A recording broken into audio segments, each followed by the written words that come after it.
I'm Rene Ritchie. Welcome back. Apple has just unleashed the new M1 powered MacBook Air. No Intel, no fan, no new design, but pretty much no competition now when it comes to ultralight laptops. But Apple also recently relaunched the iPad Air, fully redesigned with an A14 chipset, and it's once again redefining what it means to be an ultralight tablet. And I'm just getting so many questions from all of you about which one to get, which one to work casually with, to play hard with, just which one is best.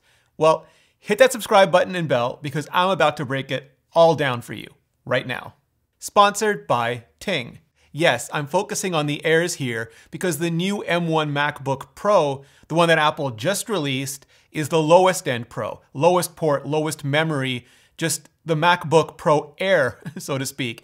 And the highly anticipated A14X iPad Pro just isn't out yet. So if you're interested in that, in going Pro, just take what I'm about to say here, add a few hundred extra bucks to the end for the current models and for the higher workload potentials. The modern MacBook Air has just always sort of been an iPad in MacBook clothing, but it really is in MacBook clothing. Full-on classic clamshell, just no redesign still in sight, with an ultra-thin display perma-hinged onto a unibody keyboard with just all the new guts but the same laptop computer glory buried underneath it. Where the iPad Air, especially with the Magic Keyboard, is pretty much the exact opposite of that. It's just had its big modern redesign, lost its home button and about 2/5 of its bezels, and it has its highest of tech guts stuffed behind the display because there is no built-in keyboard. But that just means it can fly solo, just magnetically detach itself from the keyboard, which has nothing buried underneath it besides the keys. So with the MacBook Air, you have a solid base, and because the display is so light and can't become dislodged or detached, you have the ability to angle it and use it on pretty much any surface and from pretty much any position. You can open it wide without tipping it over, and it'll stay totally stable on your lap. Of course, you can't take that display off and walk away with it either, not whenever you want to, not ever. The iPad Air, on the other hand, has a fairly strong but only magnetic connection to the Magic Keyboard dock, and that allows for a good but limited amount of angulation from closed to just past upright, because otherwise, if it goes too far back, the weight of the iPad Air itself would just cause it to topple over. It still totally works on the lap, but the very different weight distribution makes it less lappable. Said what I said. But when you don't need the keyboard, you can just tear the iPad Air right off and use it like the full-on ultralight tablet it is, the way that nature and Steve Jobs intended, something you can't do at all with any MacBook. So if you prefer the traditional computer clamshell with heavy base locked to super light lid, you'll prefer the MacBook Air. If you prefer the tablet but occasionally want to do traditional typing in a mostly traditional way, you'll prefer the iPad with the Magic Keyboard. The MacBook Pro has a 13.3-inch LCD panel. It's retina density, which in general means an average person from an average viewing distance just shouldn't be able to discern the individual pixels at all.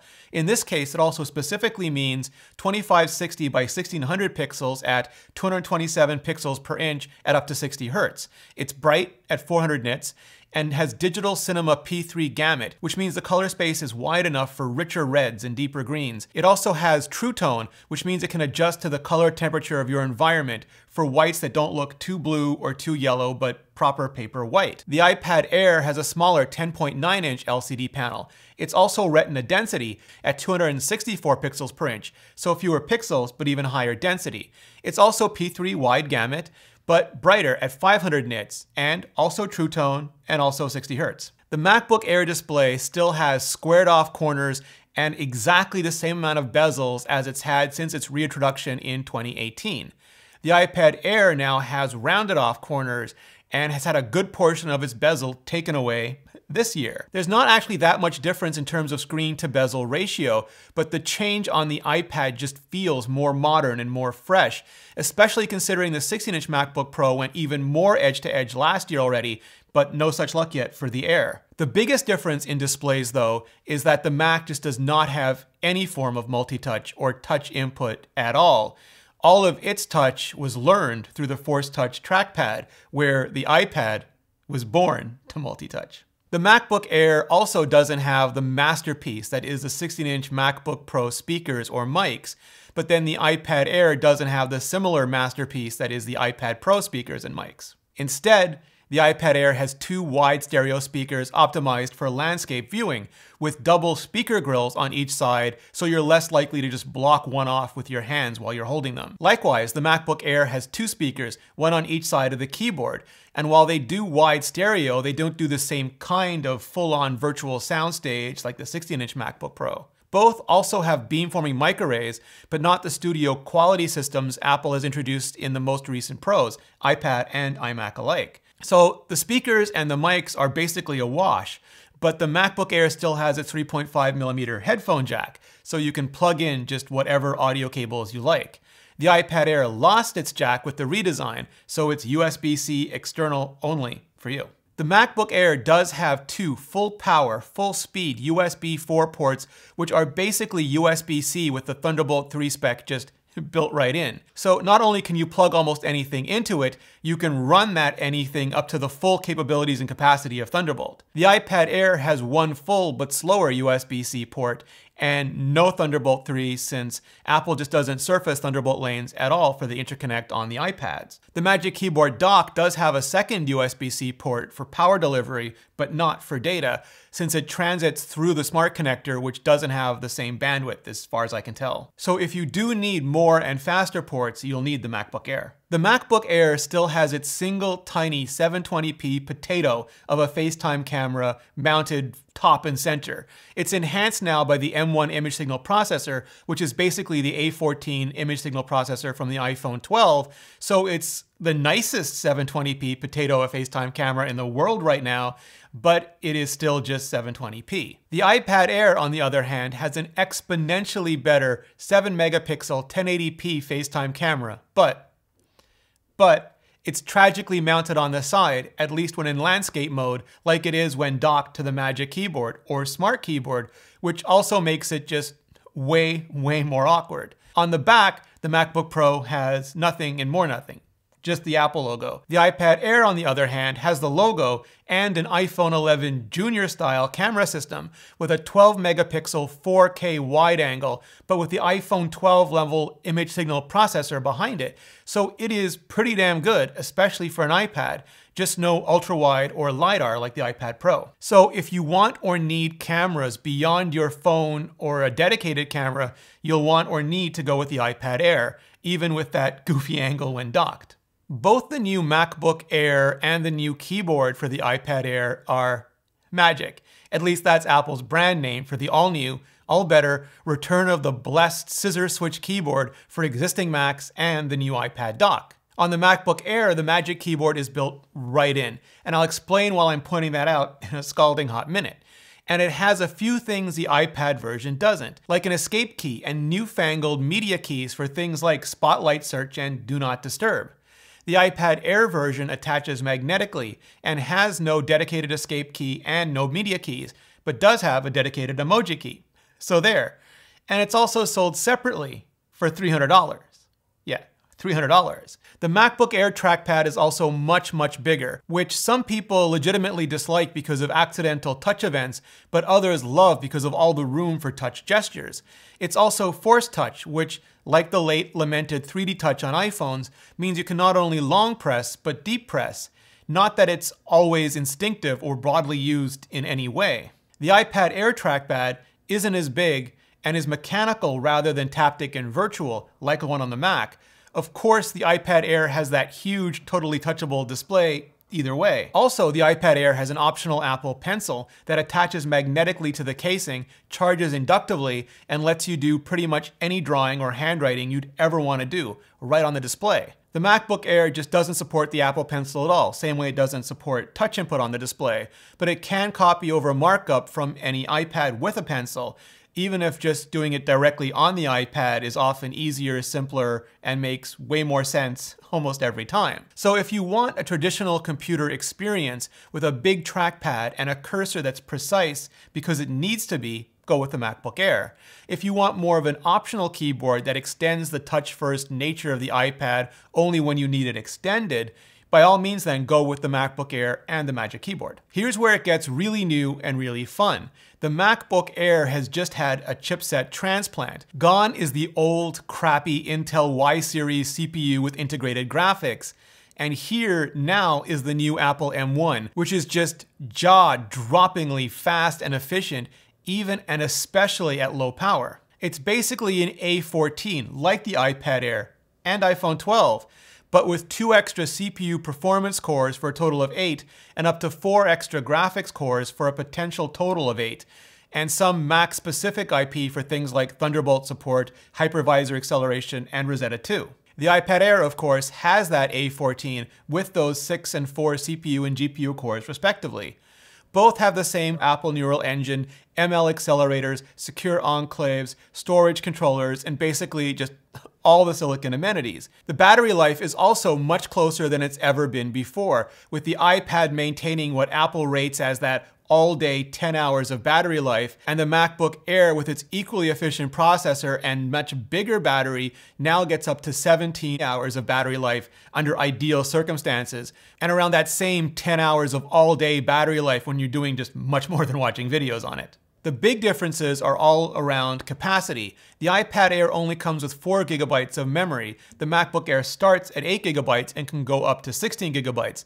Likewise, you can only get the iPad Air with 64 or 256 GB of SSD, where the MacBook Pro starts at 256 GB with options for 512, 1 TB, and 2 TB, though those will cost you. Also, both have Wi-Fi 6, but only the iPad Air offers the option for 4G LTE data built in. For the MacBook Air, if you want cellular, you're going to have to tether.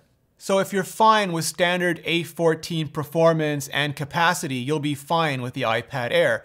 If you need those extra cores and extra memory and storage to work on bigger and more projects, you're going to want the MacBook Air. Both the MacBook Air and iPad Air have Touch ID, which is Apple's name for the biometric fingerprint identity scanner. For the MacBook Air, it's located on the power button at the top right of the keyboard. For the iPad Air, it's located on the sleep-wake button on the top right of the casing when you're holding it in portrait orientation. Both work exactly the same and every bit as well though, so no game blouses or pancakes, sadly. Total draw. Surprising just absolutely no one, the MacBook Air runs macOS Big Sur, which is a fully mature, traditional mouse and pointer graphical user interface based operating system, albeit one at the very beginning of a transition from Intel to Apple chipsets. And that means it can run all the native M1 versions of Mac apps and can translate the older Intel versions to run under Rosetta 2. The M1 apps run much, much faster and better. The Rosetta 2 apps run pretty much the same as they do on Intel, better even if they lean on Apple's Metal graphical framework engine. The MacBook can also run virtual machines, Linux for now, maybe Windows one day, and even iPad and iPhone apps, though it's up to the developer to allow that and to optimize for it, and not enough have really done that yet. So treat that as potential frosting one day and not anything nearly like cake today. The iPad Air runs iPadOS 14, based on iOS 14, Apple's more modern multi-touch operating system, and it can run all of the hundreds of thousands of iPadOS apps in the iPad App Store, and run them well, which in some ways is far wider, but in others isn't quite as deep. Like it's still struggling with Photoshop and doesn't have the type of production software used by major studios or in science labs, for example, though that's much less of a problem when you're talking about a MacBook Air and iPad Air than when you're dealing with pro computers. But if you do want the ability to run those traditional computer apps or a specific Mac-only software, you're going to want and need a MacBook Air. If you prefer the direct manipulation of an iPad, all the iPad apps, and the ability to use software designed not just for typing on a computer, but for a tablet computer, you're going to prefer the iPad Air. The MacBook Air starts at $999 for 7 GPU cores, 8 GB of RAM, and 256 GB of SSD, and goes up to $2,049 for 8 GPU cores, 16 GB of RAM, and 2 TB of SSD. The iPad Air starts at $599 for 64 GB of SSD, and goes up to $1,178 for 256 GB LTE, and the Magic Keyboard. 1307 if you throw in the Apple Pencil. So you're gonna have to ask yourself a couple questions. Do you want or really need a traditional computer that runs traditional computer software, including things like Xcode and Final Cut Pro, Adobe Audition and Illustrator in a very traditional way with larger amounts of memory and storage, but without a touchscreen or the ability to detach that screen from the keyboard? Or do you want a multi-touch display that offers all the portability and flexibility of a tablet, including a full-on camera and an optional pencil, but can also dock with the Magic Keyboard for those times where you do want a more traditional computing style experience? Also, do you already have an iPad or a Mac? If there's an iMac on your desk, maybe you'll be better off with an iPad Air in your hands. Or if you have an iPad mini or even an iPhone Pro Max, maybe a MacBook Air will just let you get different kinds of work done better. At the end of the day, you can get more bang for your buck out of the iPad Air, but only if that's the kind of bang you really need to get done. And if you need even more bang to actually save some money on things like your cellular phone bill, the next generation of Ting Mobile is here. Whether you want only a little data or just all of it, unlimited, Ting has the perfect plan for you and for your family. You can get talk and text for just $10 a month, data from $15, 5 gigabytes for $25, unlimited from $45. Whatever you need, just go to rene.ting.com and check out the plans and see how much you can save. You get access to the best nationwide coverage in America on pretty much any phone, from the latest iPhone 12 to just all the Galaxy flips and folds. And you can keep your existing phone, keep your existing number even if you want to. So yeah, the next generation of Ting Mobile is here. Click on the link below or go to rene.ting.com and seriously, see how much you can save and get $25 off. Just go to rene.ting.com or click on the link below and get $25 off. And clicking on that link just really helps out the channel. For a ton more on the M1 Max and all the iPads, click on the playlist above. I've got in-depth reviews and comparisons up detailing every single new feature and lots more to come. So click on the playlist and I'll see you next video.